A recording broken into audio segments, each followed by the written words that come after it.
This is the IELTS listening test. You will hear a number of different recordings, and you will have to answer questions on what you hear. There will be time for you to read the instructions and questions, and you will have a chance to check your work. All the recordings will be played once only. The test is in 4 sections. At the end of the test, you will be given 10 minutes to transfer your answers to an answer sheet. Now turn to Section 1.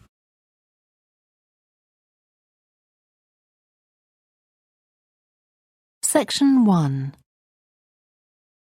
First, you have some time to look at questions 1 to 7.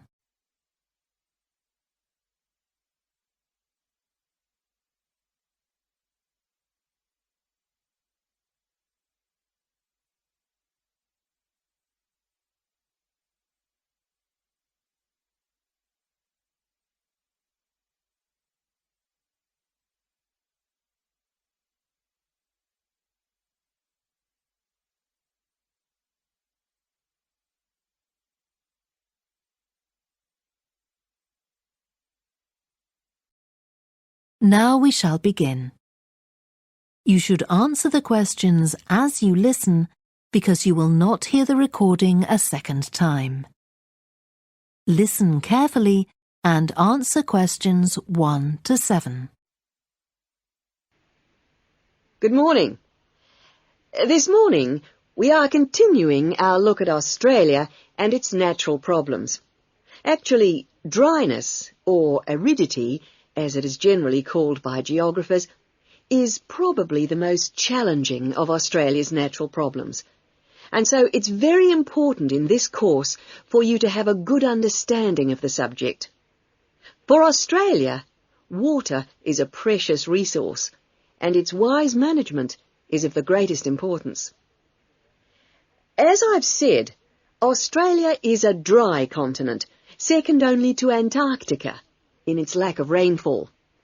Long hours of hot sunshine and searing winds give Australia an extremely high rate of evaporation, far more than in most other countries. It's estimated that approximately 87% of Australia's rainfall is lost through evaporation, compared with just over 60% in Europe and Africa, and 48% in North America. You generally think of Africa as being a very hot and dry place, but it's not, in comparison with Australia. In many parts of Australia, standing water, that is, dams, puddles and so forth, dry up rapidly, and some rainfall barely penetrates the soil. The reason for this is that the moisture is absorbed by thirsty plants. Some parts of Australia are dry because rainwater seeps quickly through sandy soils and into the rock below. In parts of Australia, this water, which seeps through the sandy soil, collects underground to form underground lakes. Water from these subterranean lakes can be pumped to the surface and tapped, and so used for various purposes above the ground. In fact, extensive underground water resources are available over more than half of Australia's land area. But most of the water is too salty to be used for human consumption or for the irrigation of crops. However, most inland farmers do rely on this water for watering their animals and, where possible, to a lesser extent, for irrigation. Underground water can flow very large distances and can be kept in underground reservoirs for a very long time. Water from these underground reservoirs bubbles to the surface as springs in some parts of the country, and these rare sources of permanent water were vital to early explorers of inland Australia and to other pioneers last century who used the springs for survival. But in many places, levels have fallen drastically through continuous use over the years. This has necessitated the pumping of the water to the surface. Remarkably, underground water sources in Australia supply about 18% of total water consumption. So you can see it's quite an important source of water in this dry land. Before you hear the rest of the conversation, you have some time to look at questions 8 to 10.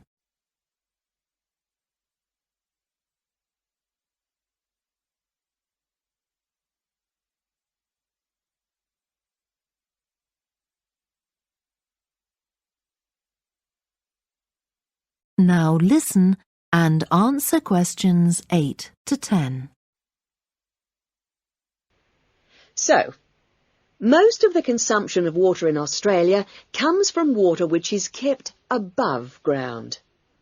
More than 300 dams regulate river flows around the country. The dams store water for a variety of functions. The rural irrigation of crops, without which many productive areas of the country would not be able to be farmed. The regulation of flooding, a serious problem which will be dealt with later in the course. And last but not least, the harnessing of the force of gravity for the generation of electricity. That is all we have time for this morning, but you'll be able to do further study on this important area in the library. I have a handout here with references on the subject, so if you're interested, please come up to the desk and take a copy. Next week's lecture is a case study of an outback farm, and it'll be going into detail about some of the problems we've discussed here. That is the end of section 1. You now have half a minute to check your answers.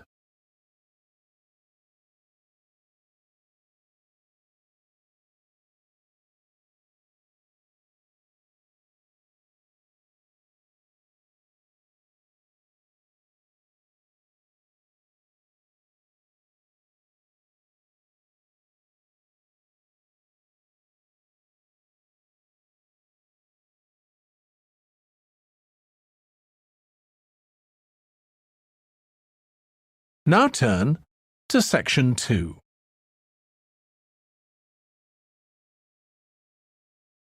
Section 2. First, you have some time to look at questions 11 to 15.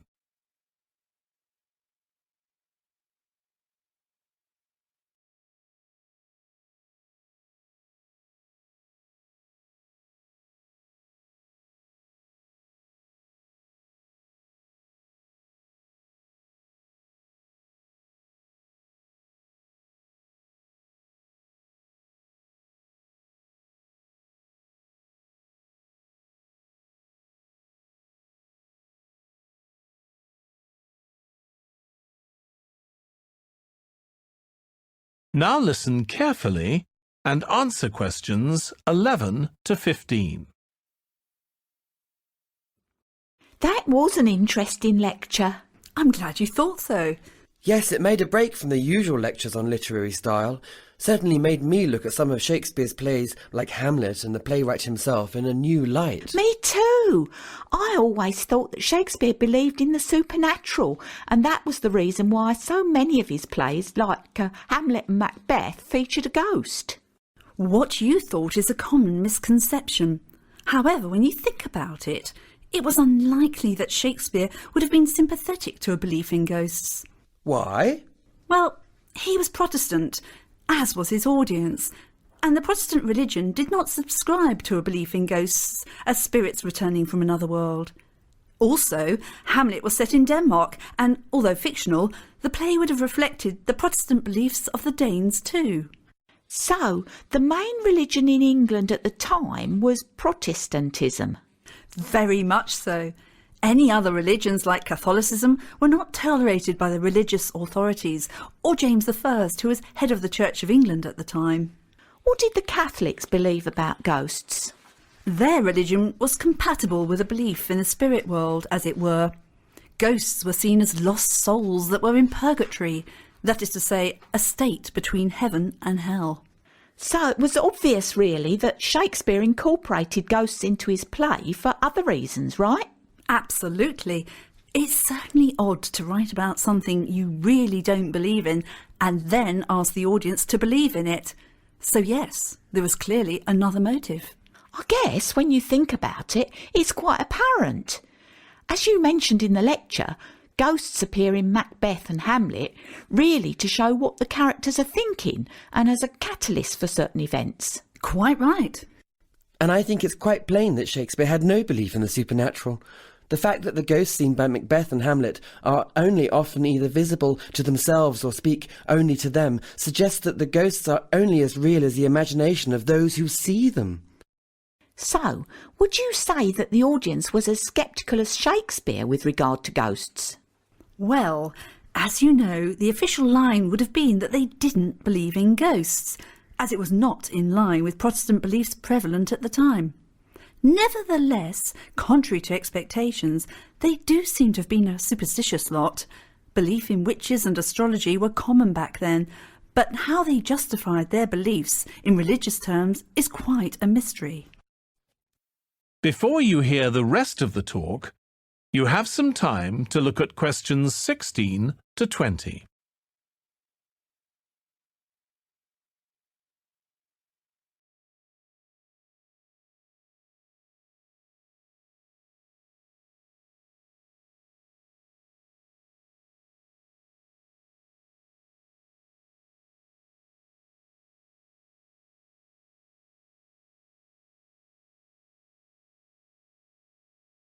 Now listen and answer questions 16 to 20.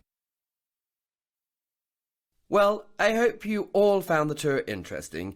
If any of you would like to become a patron of the museum, you can request information from the museum store. Being a patron entitles you to special discounts on visiting exhibitions and first refusal on tickets to special events. You will also be the first to know about our museum events as you are automatically placed on the museum's mailing list. You can choose to become a gold, silver or bronze patron of the museum. Gold patrons are also permitted free entry for one accompanying guest. However, all patrons can receive year-round benefits that are not enjoyed by non-patrons.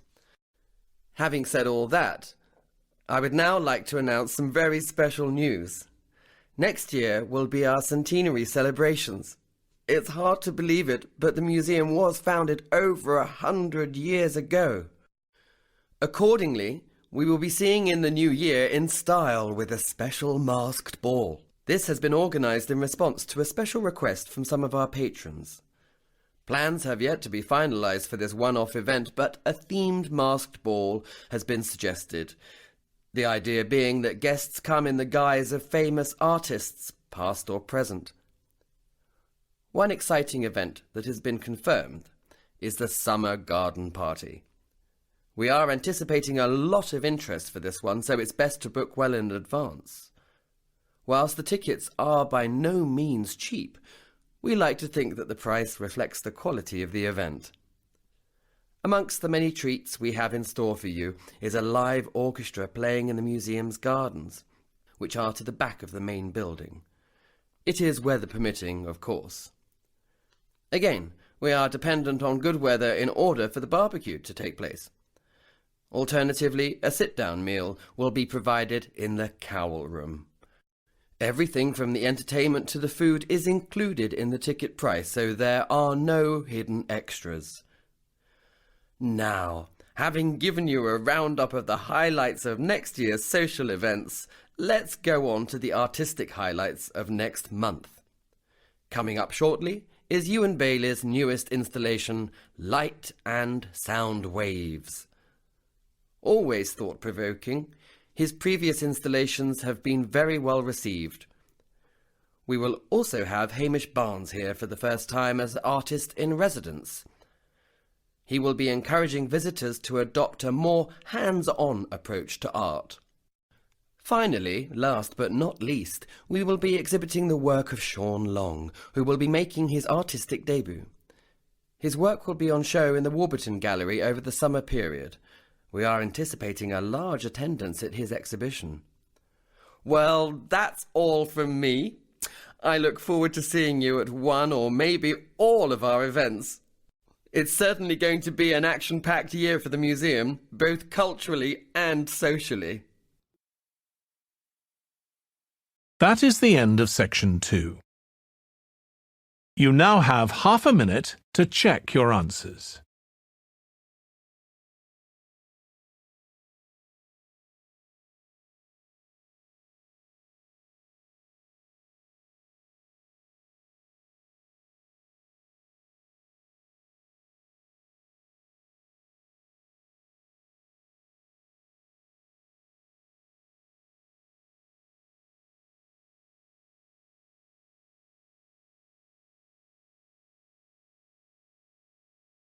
Now turn to section 3.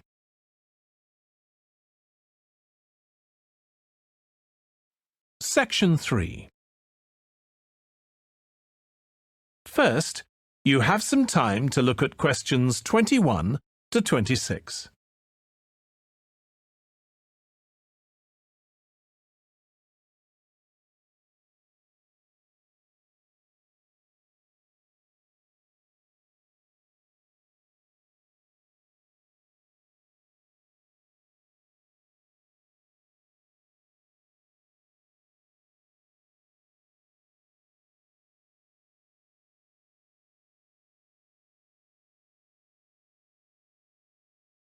Now listen carefully and answer questions 21 to 26.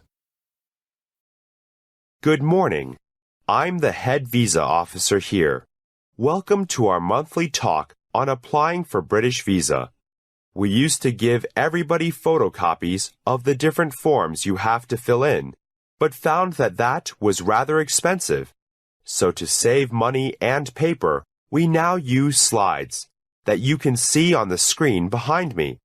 By the way, this and the other forms you will see are the same forms that you will see if you go online to UK Visas, that's one word, .gov.uk. They are very similar to the hard copy you will find in our offices. The first question, do you need a visa to enter the UK? If you are not a British citizen or a citizen of one of the European Economic Area countries, you may need an entry clearance before you travel to the UK. Entry clearance means the application process for people who need a visa to travel to the United Kingdom and for those who don't need a visa for a short stay. How short depends on their nationality, but who intend a longer stay or to settle in the UK. People from certain countries, known as visa nationals, the first type I mentioned, need an entry clearance to enter the UK for any reason. Those from other countries need only one for certain reasons. For example, to live as the wife or husband of a British citizen. The entry clearance certificate, that we all call a visa, is placed in your passport or travel document. The job of an entry clearance officer at a British embassy or consulate or other mission overseas is to decide if you qualify for entry before you travel to the United Kingdom. These officers stick to very strict rules and procedures. If you need to find out more, then you can click on the Immigration Rules and Diplomatic Service Procedures, Entry Clearance. If you have a valid UK visa, you will not normally be refused entry to the UK on arrival, unless your circumstances have changed, you gave false information, or you did not tell the entry clearance officer important facts when you applied for your visa. So let's assume that you have your entry visa, which, by the way, is only valid up to a certain date.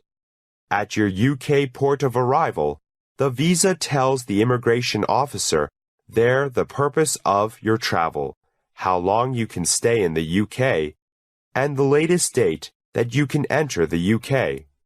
Normally, You may enter and leave the UK as many times as you like during the validity of your visa. Before you hear the rest of the discussion, you have some time to look at questions 27 to 30.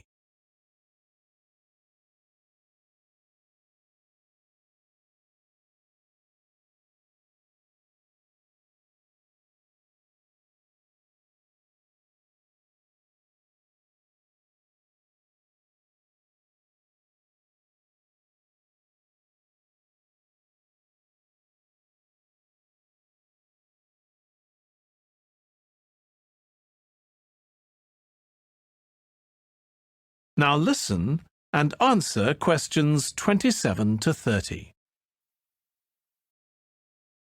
Okay, let's go back to the question. Do you need a visa? If you look on the screen now, you will see a picture of the first page of the form. Do I need a UK visa?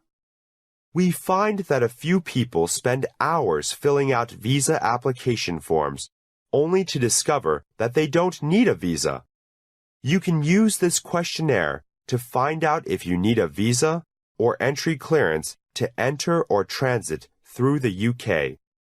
Please note that the rules can change sometimes, so it's a good idea to visit the news page and the Visa and DATV Nationals page. You can see that this is recommended on the form. Going down the form, we see the purpose of visit section, au pair, business, doctor, medical treatment, to see one's fiancé, returning resident, student for more than 6 months, and dozens more. I must stress again that it is very important that you answer all the questions truthfully and accurately. Even an accidental mistake can ruin your chances of getting a visa, possibly forever. Next, we have country of nationality. Please note that this refers to the passport you hold, or that you will hold, and not to where you are living or staying now. That is the next question, current location, which is quite simple. So as well helping you find out if you need a visa, you can also find out where you should make your application, as well as which application form you need to fill in, and which guidance note you should read. Now, some of you here I know wish to sponsor a visitor to the UK, and others of you have a sponsor for your visit. The basic rules applying to a sponsored visitor are: 1. He or she wishes to stay in the UK as a visitor for no more than 6 months. 2. He or she intends to leave the United Kingdom on completion of his or her visit. And 3. He or she has enough money to live without working and without needing help from public funds, such as income support or housing benefit. That is the end of section 3. You now have half a minute to check your answers.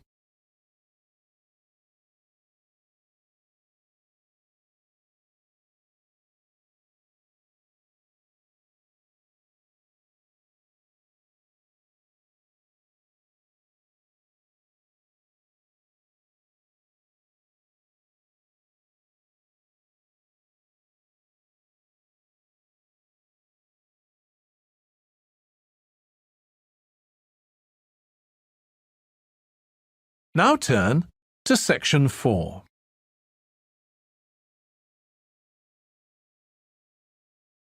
Section 4.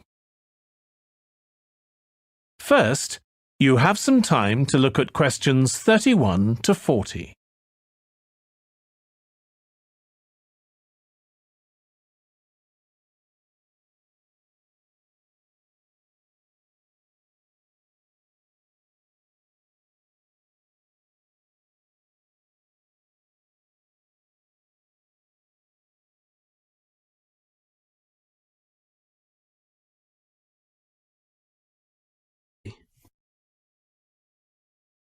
Can anybody hear me? Is this microphone working? Good. Now, welcome everybody to the second of these lectures on successful study at college. Yesterday we looked at housekeeping issues, where to find information, how to use the library computer system, and so on. Today we're going to cover an issue that will be vitally important to you all throughout your time here at college, and that is time management. Hundreds of books have been written about time management, and those of you who are interested in doing some extra reading on the subject are very welcome to see me after the lecture, as I have a book list here and some other useful materials. Now, time management. In the past, this used to mean making a list to plan for every hour of the week and then try to stick to this plan. These days, however, the whole idea of managing time has changed.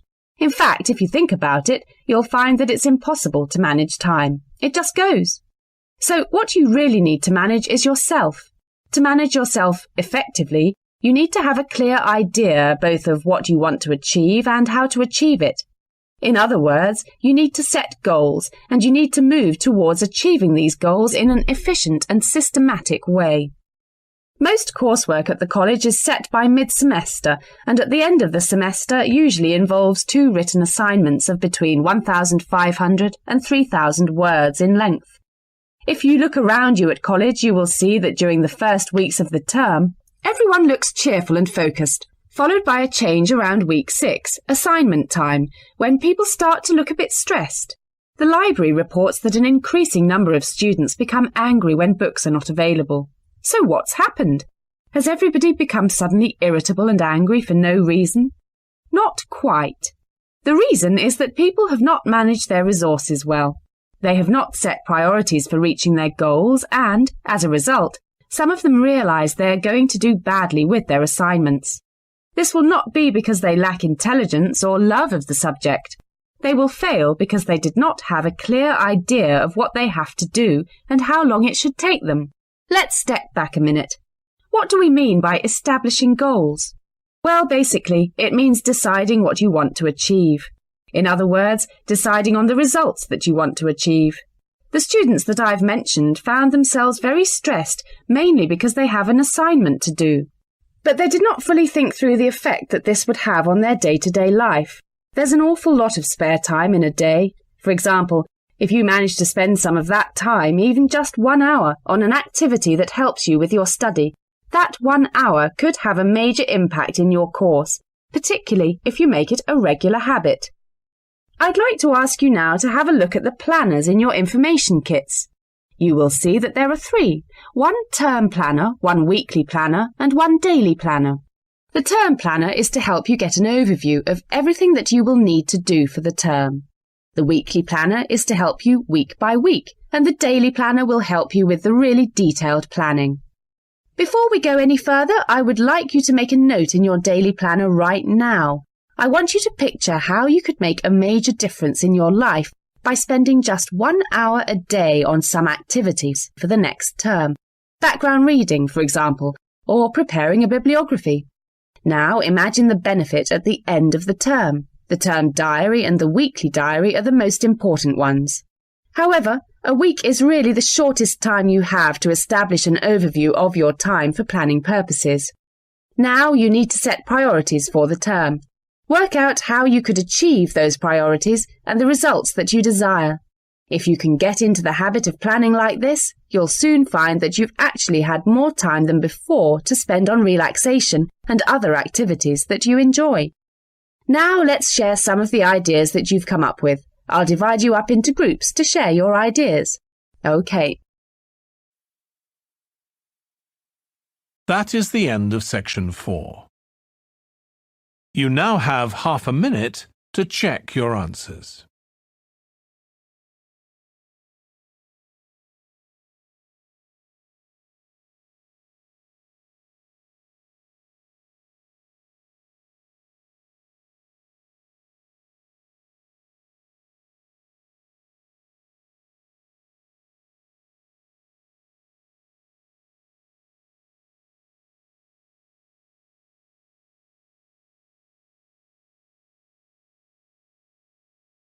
That is the end of the listening test.